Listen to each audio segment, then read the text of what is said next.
দেড় দশকে শেখ হাসিনার সরকার দেশি বিদেশি উৎস থেকে ঋণ নিয়েছে 15.5 কোটি টাকার বেশি। সরকারের পরিচালনা ব্যয় এবং উন্নয়ন প্রকল্প বাস্তবায়নের কথা বলে এসব ঋণ নেওয়া হয়। অর্থনীতিবিদরা বলছেন, দুর্নীতি আর লুটপাটের কারণে অস্বাভাবিকভাবে সরকারের ঋণের পরিমাণ বেড়েছে। বিদেশে পাচার হওয়া অর্থের বড় অংশই দুর্নীতির টাকা বলে তারা মন্তব্য করেন। এদিকে বিদেশি ঋণ পরিশোধের ঝুঁকিতে পড়তে যাচ্ছে দেশ। আওয়ামী লীগ সরকার ক্ষমতায় এসে বেশ কিছু মেগা প্রকল্প হাতে নেয়। পরিকল্পনার চেয়ে প্রতিটি প্রকল্পে বেড়েছে ব্যয়ের পরিমাণ। মেট্রো রেল প্রকল্পে 22,000 কোটি টাকা ব্যয় ধরা হলেও বাস্তবায়ন শেষে ব্যয় এসে দাঁড়িয়েছে প্রায় 33,500 কোটি টাকা। এরই মধ্যে বিদেশি এনজিও জাইকা থেকে নেওয়া ঋণের পরিমাণ 19,718 কোটি টাকা। একইভাবে 8,500 কোটি টাকার বঙ্গবন্ধু টানেল নির্মাণে শেষ পর্যন্ত ব্যয় এসে দাঁড়ায় 10,689 কোটি টাকা।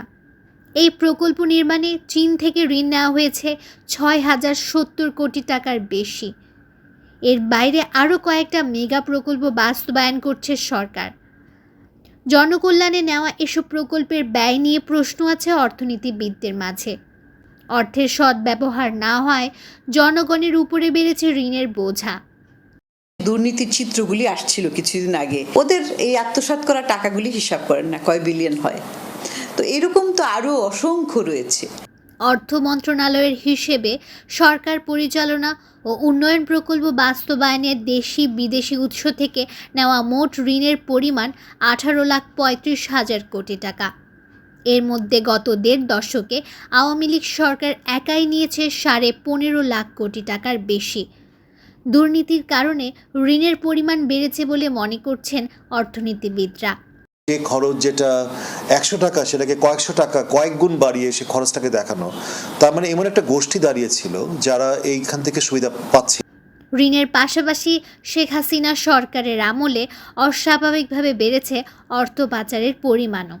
যুক্তরাষ্ট্রভিত্তিক গবেষণা প্রতিষ্ঠান জিএফআই এর তথ্য অনুযায়ী গেল দেড় দশকে দেশ থেকে পাচার হয়েছে প্রায় 15,000 কোটি ডলার।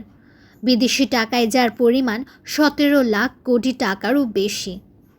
পাচার হওয়া অর্থের বড় অংশই দুর্নীতি মাধ্যমে উপার্জন করা বলে মনে করেন অর্থনীতিবিদরা। বিশ্লেষকরা বলছেন, দুর্নীতি আর অর্থ পাচার রোধ করলেই উন্নয়নশীল দেশে উন্নীত হতো বাংলাদেশ।